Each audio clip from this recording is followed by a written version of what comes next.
आशिक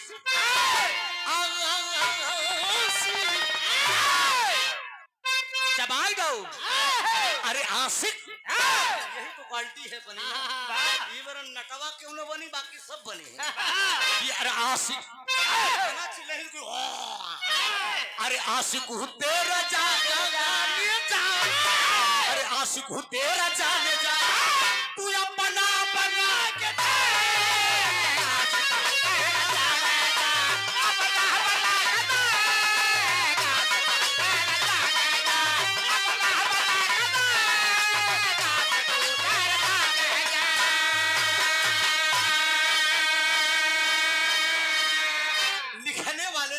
है कि हिम्मत हो तो जंग में,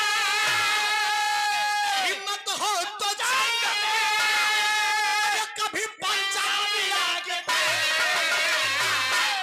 आ जाएगा समझ में। अरे आ जाएगा समझ में। अरे जंघा मिला के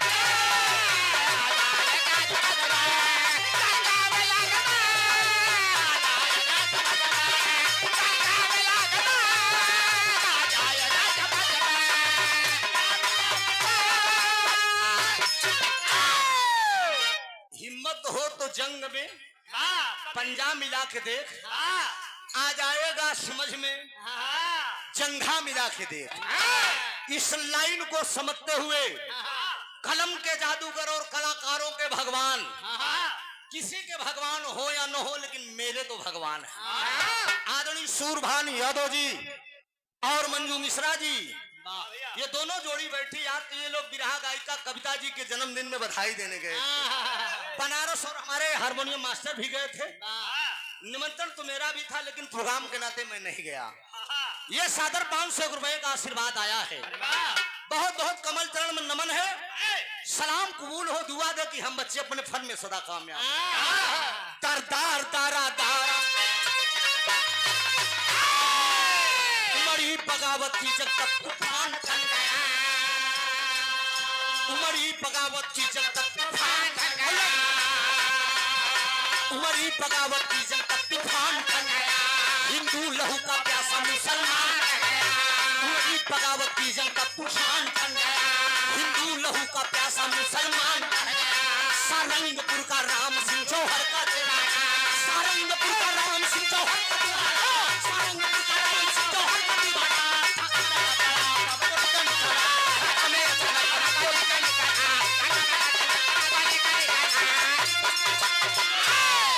तड़पती तारा देवी थी कंगन को, तड़पती तारा देवी थी कंगन को तोड़, तड़पती तारा देवी थी कंगन को तोड़, तड़पती तारा देवी थी कंगन को तोड़कर, तड़पती तारा देवी थी कंगन को तोड़कर, मस्जिद को बच्चों को छोड़कर।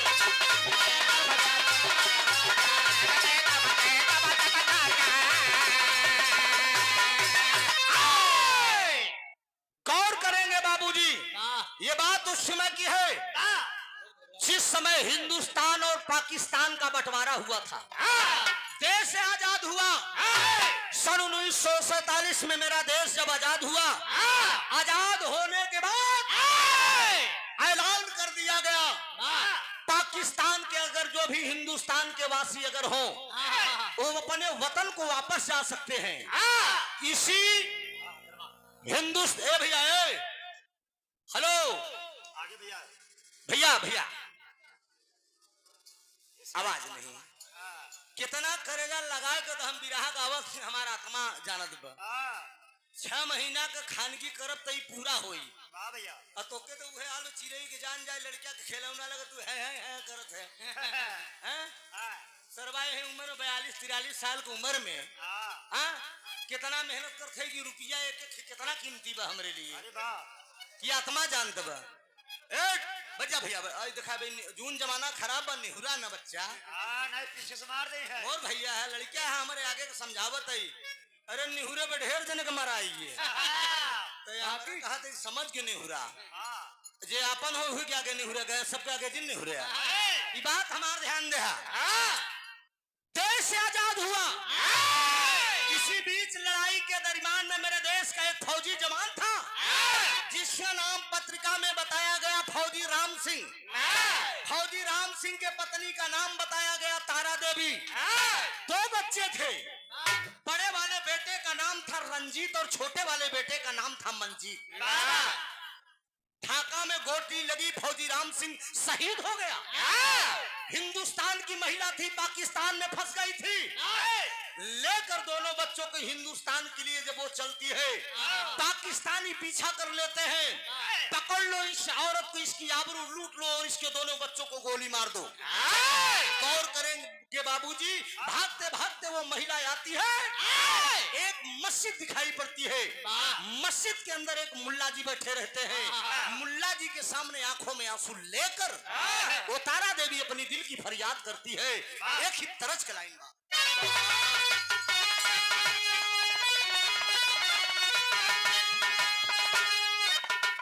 यह तरज का लाइन बा कि अरे मुंगरी दहिया दे ले तू, अरे मोर राम दहिया दे ले तू, कि जहिया मारला त मछरी खियावेलन जरूर। बारे मनोज यह लाइन हो, लेकिन बाबूजी आंखों में आंसू लेकर वो तारा देवी क्या कह रही है कि अरे रोई रोई रची, अरे रोई रोई रची, अरे करेला बारंबार, अरे करेला बारंबार, कि तोहरे माथे बा, कि तोहरे माथे बा ए मुल्ला जी जिंदगिया हमार, तोहरे माथे बा ए मुल्ला जी जिंदगिया हमार।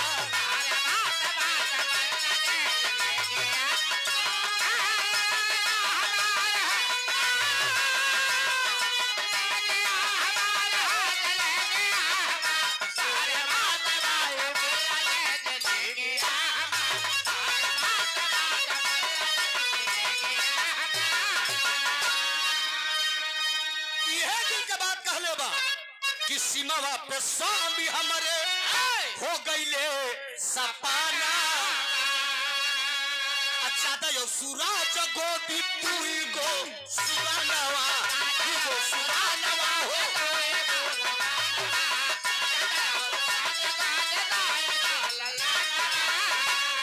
कि अरे करल चाहे पापी हमरो, अरे बगिया उजा, अरे मोरे राम बगिया उजा, कि तोहरे माथे बा ए मुल्ला जी जिंदगिया हम। गौर करेंगे बाबूजी, तारा देवी मस्जिद के मुल्ला से कहती है ये पाकिस्तानी मेरी आबरू लूटना चाहते हैं और मेरे बेटों को गोली मारना चाहते हैं। गौर करेंगे बिरहा को सुनने वाले मेरे मुकद्दर के मालिक, आखिर में वो मस्जिद का मुल्ला उस औरत का खुदा और भगवान हुआ, मस्जिद में दे दिया शरण, लेकर वो औरत अपने बच्चों को छिप जाती है। पाकिस्तानी घुसपैठी आते हैं, मुल्ला जी से सवाल करते हैं कि क्या एक महिला दिखाई पड़ी है? काट कर मुल्ला जी बोले खबरदार कोई महिला नहीं दिखाई पड़ी है। इतने में जब निकल कर तारा देवी मस्जिद से जाने लगती है, मुल्ला जी के सामने आंखों में आंसू लेकर हाथ जोड़कर वो औरत एक बात कहती है, मैं आपका एहसान कभी नहीं भूलूंगी, पूरी जिंदगी आपका एहसान मानूंगी, लेकिन बाबूजी आपको जो मांगना हो मांग लो। इतने में मुल्ला जी कहते हैं कि बेटी तू नहीं दे पाएगी, नहीं मेरे धर्म के पिता हैं, मैं आपकी बेटी हो, जो मांगना हो मांग लो। मुल्ला जी कहते हैं कि अगर देना है तो एक सवाल है, खुदा ने आज तक मुझको कोई संतान नहीं दिया, अगर बिटिया देना है तो केवल एक फरियाद है मेरी, अगर एक तेरे पास 2 बेटा है, तू एक वादा कर मुझसे, मेरी बुढ़ाई के लिए तू एक बेटा मेरे हवाले कर दे। और करेंगे बाबूजी, कोई माँ अपने बेटों को कैसे अपने से जुदा कर सकती है? आखिर में तारा देवी कहती है कि जिंदगी की सबसे बड़ी अनमोल और धरोहर चीज आपने मुझसे मांगा है। कहा मैंने कहा कि आप नहीं दे पाओगी, लेकिन बाबूजी आखिर मुल्ला जी के मजबूरी के कारण वो तारा देवी अपने छोटे वाले बेटों को उठाकर, गौर करेंगे, पाकिस्तान के अंदर दे दिया।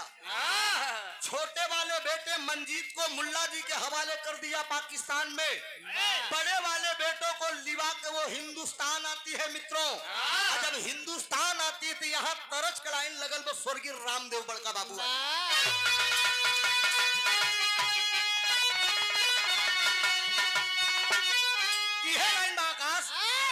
अरे झूलनियों की फूलवा, अरे टूटल ये राजा जवनिया में गड़िया छूट। ये सही हो एक हैदर बढ़ जा भैया, बढ़ जा बढ़ जा। मूड ना बिगाड़ा लोगन का। देखा छोटका भाई पाकिस्तान में बा और बड़का भाई हिंदुस्तान में बाबा बुलाल चंद। लेकिन आप दीप हमारे हैदर गुरु गावत थी कि अरे छोड़ी गई रे, अरे रात सुतल से गरीबा पे, अरे मोही बिरही से नाता, अरे तोड़ गई रे, रात सुतल से जरिया पे, अरे छोड़ी गई रे, रात सुतल से जरिया पे। लेकिन होता क्या है बाबू, अरे भुलाई गई ले, अरे भुलाई गई ले तीनों ताला के जड़वा,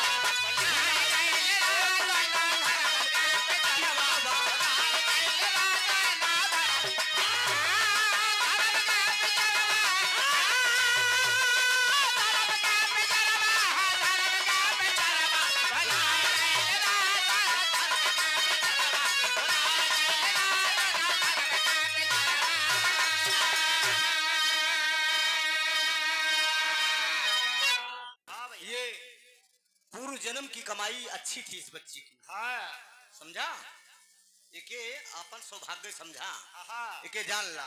नहीं तो 20 साल 25 साल का भैया मेहनत करे तब इतना बड़ा मंच पावे। बहुत बहुत बंधन है ना कि रंजित बिरनवा, अरे घरवा पे यही ले, अब मंजी सुगलवा मजीद होई कहिले।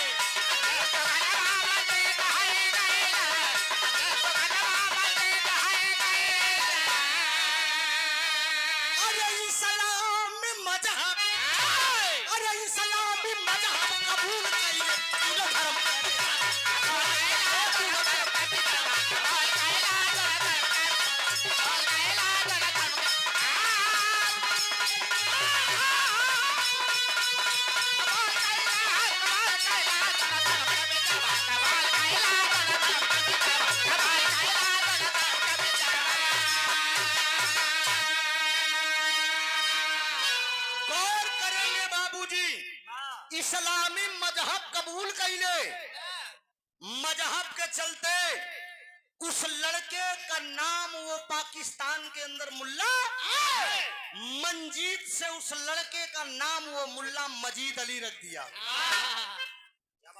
हिंदुस्तान सारंगपुर गांव के अंदर माँ के साथ बड़ा वाला बेटा रंजीत, कहानी भी करीब है, जरा गौर करेंगे आप लोग। बहुत छोटा सा प्रसंग है, आखिरी में निष्कर्ष क्या निकलेगा। माँ के साथ वो पढ़ रहा है और वो पाकिस्तान में मुल्ला के साथ है। मंजीत से उसका नाम मजीद अली रख दिया। वादा किया था एक दिन कि पाकिस्तान का मैं पढ़ा लिखा कर इसको मेजर बना दूंगा। हिंदुस्तान के अंदर बड़ा वाला भाई पढ़ रहा है, पाकिस्तान के अंदर छोटा वाला भाई पढ़ रहा है। एक दिन वांट निकला, लाइन लगाता है फौजी जवान, फौजी हो जाता है रंजीत। फौज की नौकरी जब पाया घर पे आता है, माँ से कहता है तारा देवी से कि माँ मतारी हम तो फौजी जवान हो गए। मतारी खींच के एक तमाचा मारती है, क्या इसी दिन के लिए मैंने तुझे पाला पोसा था? मेरे मांग का सिंदूर उजड़ गया देश के लिए, मैं गोदी का लाल नहीं खोना चाहती हूँ। इतने में दहाड़ कर वो बच्चा बोलता है अपनी माँ के सामने, बहादुर पिता का बहादुर हूँ बेटा। अरे बहादुर पिता का बहादुर हूँ बेटा, पीठड़ में दिखा पाऊंगा कैसे। पिताजी थे मेरे वतन का पुजारी, पूरा देश उनका रहेगा आभारी। मोहब्बत की बेड़ी जुदा कर दे माता, अब खुशी से ललन का विदा कर दे माता।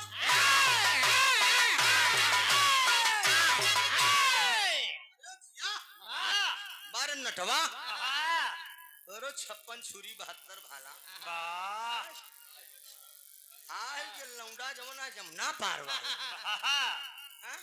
अच्छा जमुना पार को कुछ चीज बड़ा खतरीले हम नाम न ले जाए दे। ए भैया कहा तेरे मांग का सिंदूर अगर उजड़ गया तो गोदी का एक लाल भी शहीद हो जाएगा। वीर पुरुष की पत्नी के साथ साथ वीर पुरुष की माँ भी कहलाएगी। नहीं मानता है बाबूजी, फौज की नौकरी वो कर लिया, लेकिन इधर होता क्या है, ये तो बड़का भैया का दास्ताना, लेकिन छोटा वाला भाई क्या करता है, वो भी पढ़ लिख कर पाकिस्तान का मेजर बन गया है। समय आया, दौर आया, हिंदुस्तान और पाकिस्तान के बीच में लड़ाई छिड़ती है। जब लड़ाई छिड़ती है बाबूजी, तो जितने भी फौजी जवान छुट्टी लेकर घर गए थे, सबको तुरंत बुला लिया गया। देश पे मातृभूमि की रक्षा करना है, सरहद पे लड़ाई लड़ना है। ये पड़ोसी मुल्क पाकिस्तान भारत को चुनौती दे रहा है। मेरे देश का नौजवान बाबूजी जब वो चलता है तो उस समय का बिरहा में तेरी का लाइन बाबू।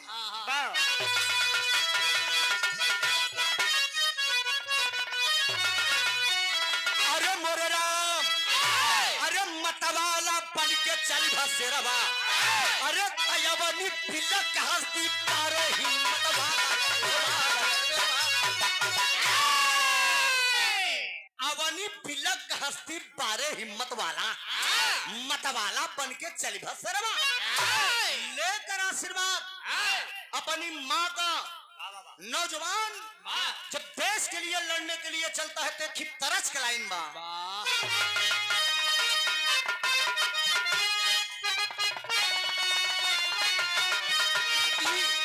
तरस के दो लाइन से गवा था। हैदर उस्ताद हमारे अलग लाइन से गावत रहे। अब बनारस के कलाकारी के झटक के गावत रहे। उस्ताद कैसे गावे,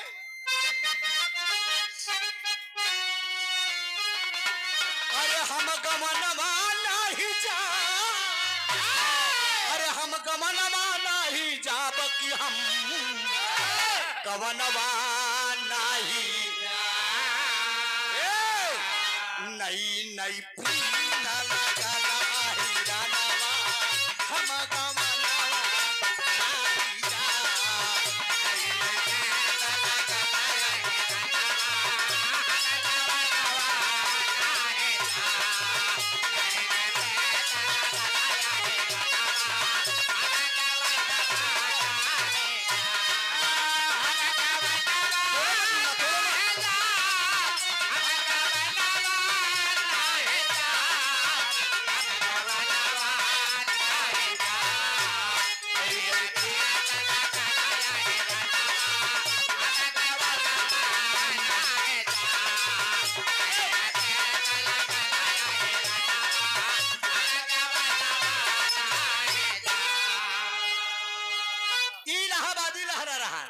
लेकिन पूर्वांचल के कलाकार इसी को हल्का से झटक के गाए।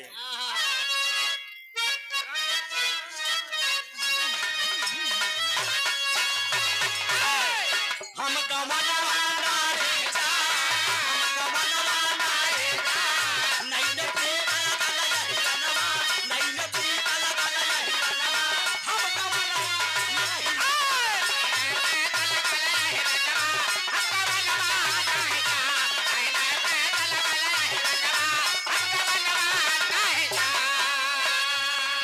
लेकिन मेरे देश का जवान करता क्या है बाबूजी, नौजवानवा चल लेना,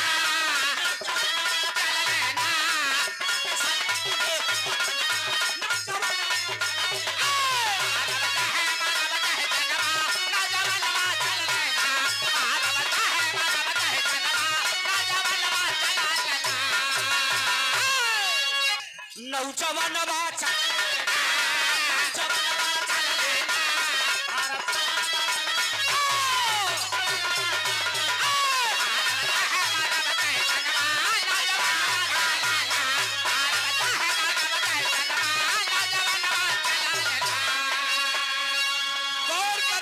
बाबूजी हिंदुस्तान और पाकिस्तान से लड़ाई छिड़ गई है। जब लड़ाई छिड़ गई है, एक तरफ हिंदुस्तान का मेजर रंजीत हिंदुस्तान की तरफ से, पाकिस्तान की तरफ से मजीद अली खड़ा हुआ है। लेकिन लड़ाई के दरमियान में एक खतरा हुआ। खतरा क्या होता है?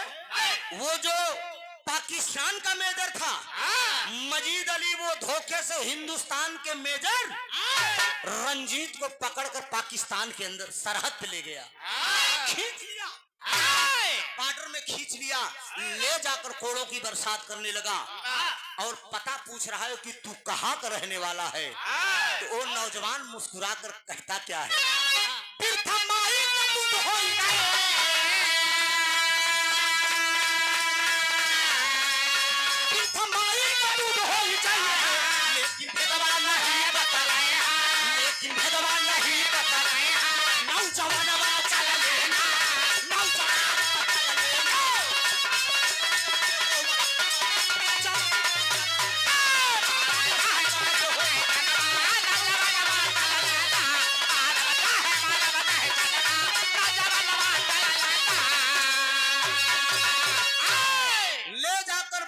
पाकिस्तान के अंदर बंद कर दिया। बंद करने के बाद बाबूजी पूछने लगा, वो नौजवान कह रहा है कि क्या करेगा तू मेरा पता पूछ के? तू पाकिस्तान का मेजर, मैं हिंदुस्तान का मेजर, मेरा तेरा क्या नाता है? वो कहता है कि बलिदानी मेरी मातृभूमि, बलिदानी मेरी मातृभूमि अरमान न दिल का सहती है। उस देश के ही हम वासी हैं जिस देश में गंगा।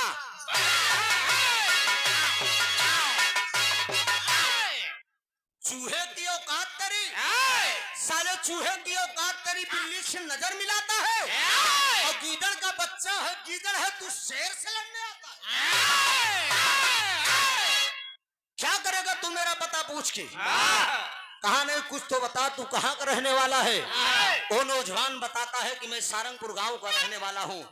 मेरे पिताजी फौजी जवान थे, शहीद हो गए। मेरी माँ का नाम तारा देवी है। सारंगपुर गांव हिंदुस्तान के अंदर है। जरा गौर करेंगे बाबूजी, हिंदुस्तान के मेजर को उसी पाकिस्तान जेल के अंदर छोड़कर वो पाकिस्तान का मेजर हिंदुस्तान आ गया। पूछते पूछते फौजी राम सिंह का पता, स्वर्गीय फौजी राम सिंह का पता पूछते पूछते सारंगपुर गांव पहुंचा है। आज तो रोते रोते अपने दोनों बेटे और अपने पति की याद में वो दोनों आंख की अंधी हो चुकी है। लेकिन मजीद अली बाबूजी रंजीत बन के अपनी माँ के पास पहुंचा है। माँ तो दोनों आंख की अंधी है, वो तो देख नहीं रही है। लेकिन एक दिन मजीद अली सवाल कर बैठा अपनी माँ से, माँ सब तो दिखाई पड़ते हैं, लेकिन एक बात मैं पूछना चाहता हूँ, तेरे मांग में सिंदूर क्यों नहीं है माँ? इसी बात को जब वो तारा देवी सुनती है बाबूजी, उस अपने बेटे से अपने दिल की फरियाद बताती है। आखिरी धुन का लाइन बा मेरे मास्टर।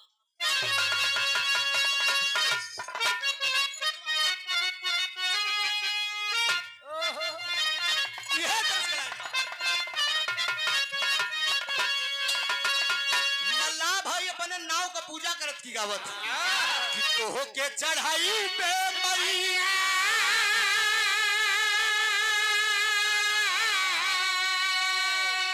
अरे नारियर चुनारिया हो कि गंगा मई पर कैदा हमारो नवारिया हो कि गंगा मैया। लेकिन गौर करेंगे बाबूजी, जब मजीद अली रंजीत बन के अपनी माँ तारा देवी से सवाल करता है कि मांग में सिंदूर नहीं है माँ, उस समय वो तारा देवी कहती है कि सुनो बेटा, कि रोवली माता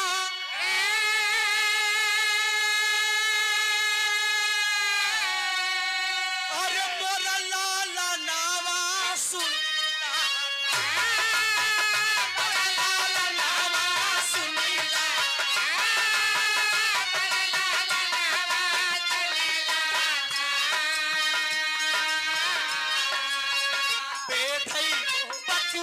जैसे बनावा जैसे बनावा मोरा लाला नवा सुन लाला।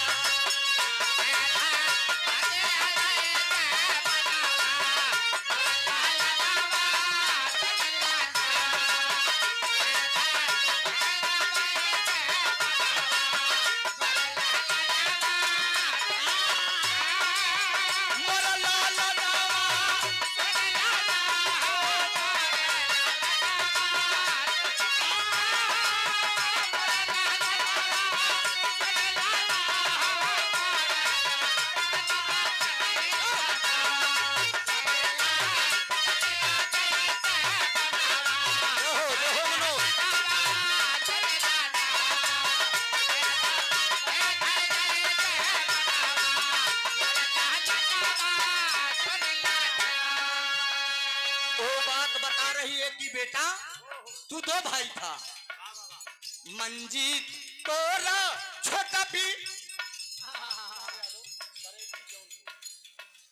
राजकुमार यादव जी बरेठी जिला जौनपुर से 100 रुपया बाबू को धन्यवाद।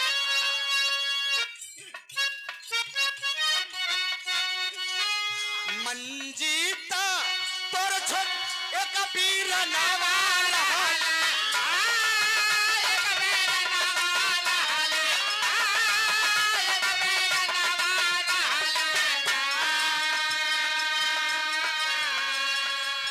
मेजर मेजर बनलन पाकिस्तानवा मौलाना नवा मेजर बनलन पाकिस्तानवा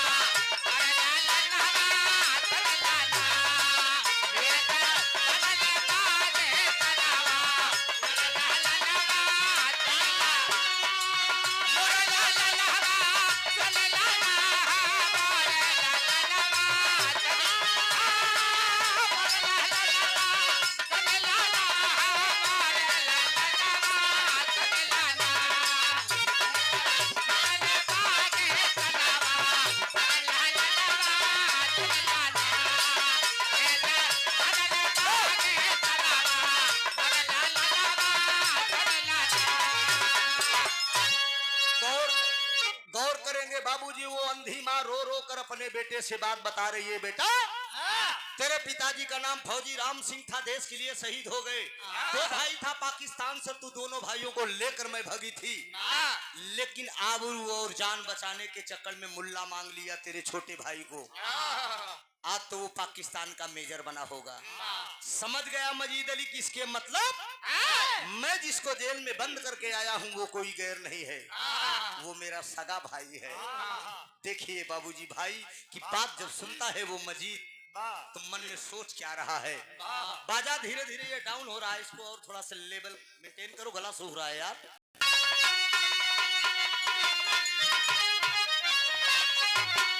अरे दहल गया सुनमाई का, अरे रुदनमा छतिया फाटेला, अरे दहल गया सुनमाई का, अरे रुदनमा छतिया फाटेला, अरे दाल यो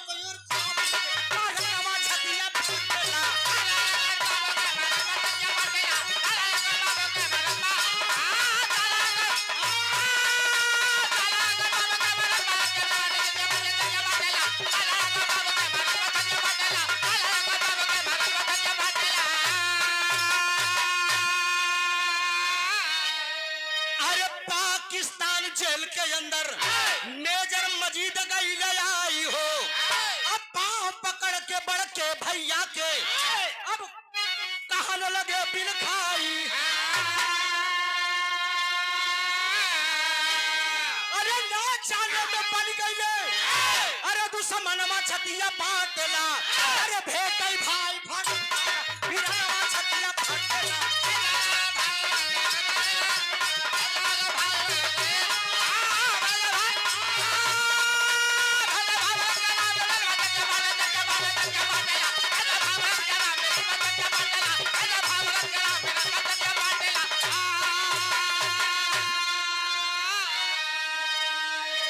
सोच गया मैं जिसको जेल में बंद करके आया हूँ वो कोई गैर नहीं है, वो मेरा सगा भाई है। बोल दिया कि माँ राधा राम के लड़की से रंजीत की शादी होने वाली है। लौट कर भाग कर गया पाकिस्तान जेल में, हिंदुस्तान के मेजर रंजीत के पैर गिर गया। रंजीत कहने लगा तू पाकिस्तान का मेजर, मैं हिंदुस्तान का मेजर, मेरा तेरा क्या जन्मों का नाता है? तू अपने देश की तरफ से लड़ रहा है, मैं अपने देश की तरफ से लड़ रहा हूँ। लेकिन मजीद अली कहता है कि नहीं भाई, मैं घर पे गया था, माँ ने सारी बात मुझसे बताया है, आप मेरे सगे भाई हैं। रंजीत कहता है कि क्या विश्वास है कि तू मेरा सगा भाई है? कहा माँ ने बताया है, एक दूसरे का नाम हाथ में गुदवाई है बचपन में। मंजीत अली के हाथों में रंजीत का नाम है। मित्रों, जब दोनों भाई देखते हैं तो रंजीत को विश्वास हो गया कि ये मेरा सगा भाई है। मजीद अली कहता है कि भैया आप पाकिस्तान जेल से चले जाइए, नहीं कल ये पाकिस्तानी साले आपको गोली मार देंगे। रंजीत कहता है कि पगले तेरे दर पे आया हूं तो कुछ करके जाऊंगा, झोली भर के जाऊंगा या तो फिर मर के जाऊंगा। छोड़कर जा सकता हूँ।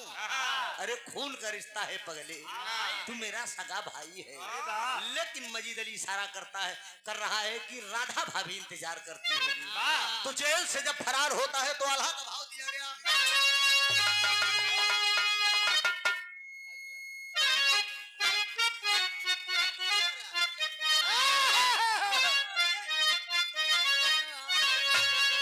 अरे चलिया से चली भावा, अरे मेजर रंजीता, अरे आगे का कहानिया तानी सुना मानला।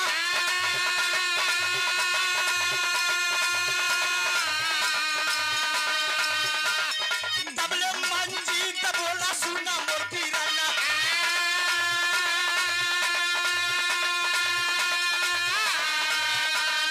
दबले मंजी दबोला सुना मोर पीराना। सकई हरी बिरना माना पतिया हवा।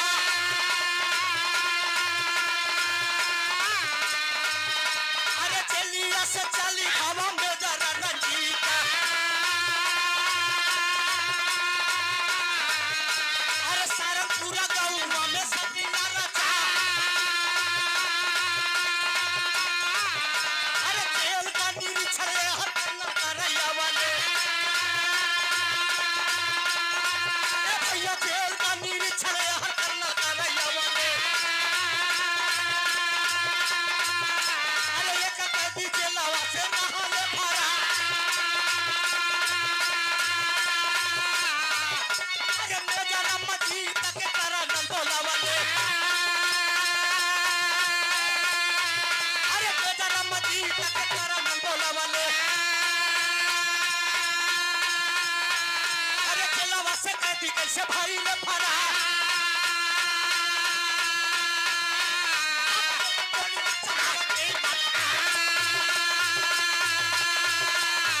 ए भाई चावल ले गोलियां चलावे बेईमानवा।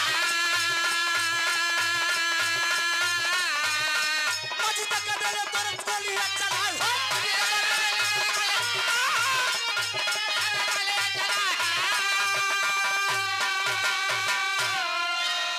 अरे लगी गई न गोली, अरे लगी गई न गोली। सोच रंजित नौचा भरमा, अरे बदले की भावना लिए पिस्टल उठाए हो।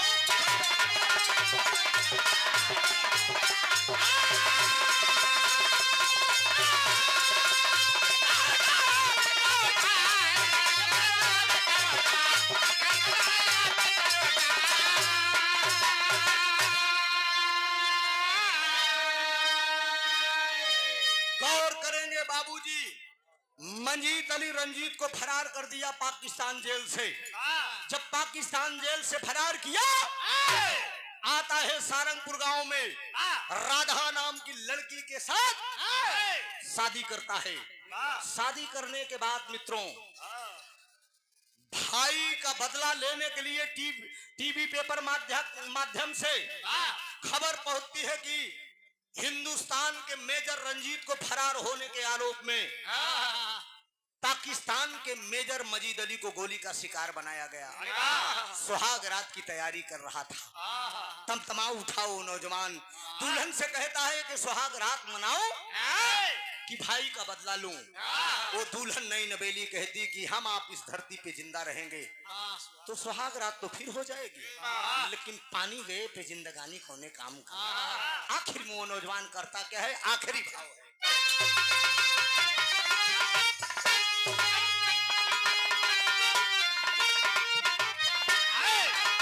अरे ये कमर जो है नी सुहाग, अरे बाबू से जिया हर माँ के पाली तनवा रे सरहद पे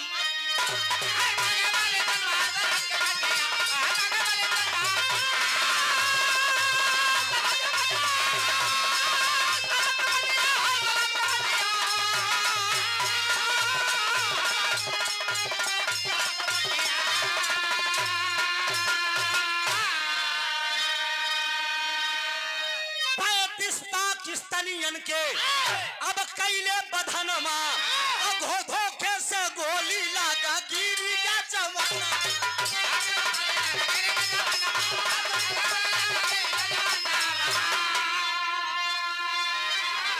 अरे हमार सही दल का बाटे बाबू है गतिया ओ हर माँ के पलटन हमारे सरहद पे मटिया।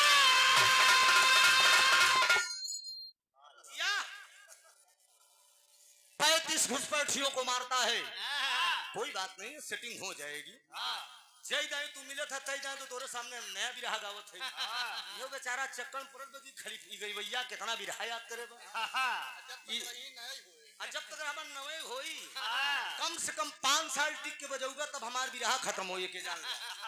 5 साल कंटिन्यू टिकबे और 5 साल टिके के बाद ओकरे बाद लोग खसके लागत थी। काजी बड़ी मेहनत ले लेते यार। अब कहीं चली लुस्काए काम करी। 35 पाकिस्तानियों को मारता है। मारने के बाद भाई का बदला लिया धोखे से ये पाकिस्तानी साले खींच लेते हैं। पाकिस्तान सरहद में ले जाते हैं बाबूजी और बोटी बोटी कर देते हैं मेजर रंजीत को।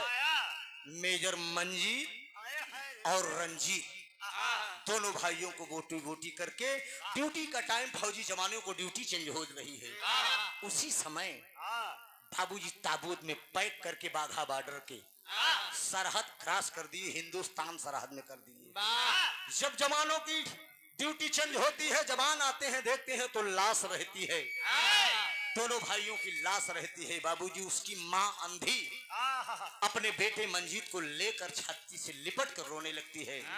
नई नवेली दुल्हन है जो राधा, हाथ की मेहंदी भी नहीं छुटी है, वो भी अपने पति की चिता लगवाती है और लेकर लाश बाबूजी गोदी में बैठ जाती है और जिंदा वो भी सती हो जाती है।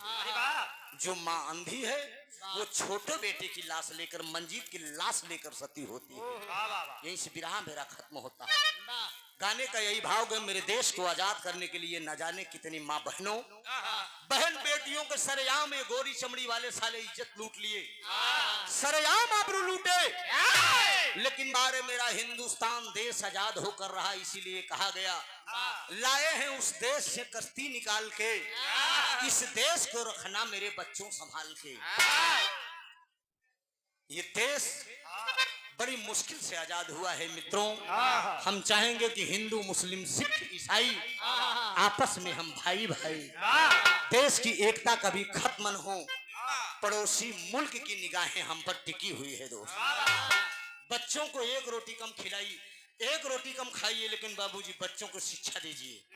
मेरा देश आने वाली पीढ़ी, जब बच्चे शिक्षित होंगे, मेरा देश आने वाला भविष्य तरक्की करेंगे। बाबूजी कंप्यूटर का जमाना है, बच्चे जब पढ़ेंगे तो मेरा देश आगे बढ़ेगा। आखिरी भाव,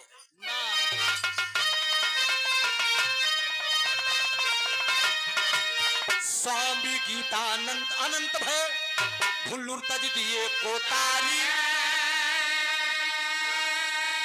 रामधार हैदर अली जुगुरु गुल अनिल की बाबली।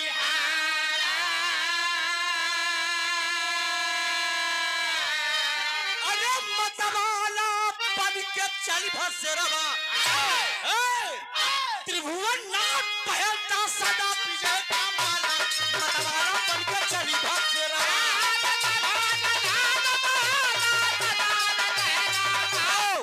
इलाहाबादी लोगों, सपने सुहाने लड़कपन के मोरे जीवन में आए बहार बन के, सपने सुहाने लड़कपन के मोरे जीवन में आए बहार बन के,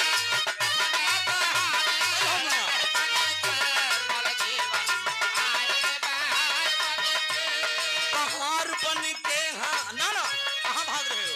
कौन सा रख रहा है? मुझे देखो, मैं गा रहा हूं ना।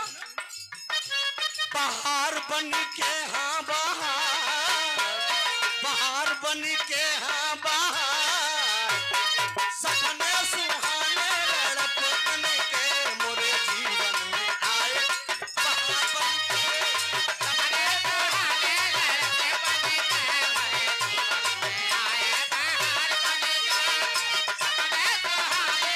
भाई देखो कभी की हमारे फरमाइश है, रुके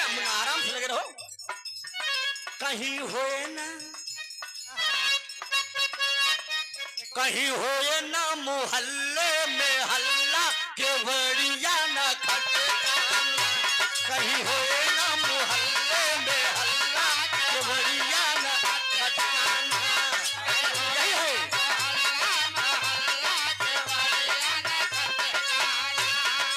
आधी रात पड़ोसन के घर अब जब बोले काका बोले बोले बोले बोले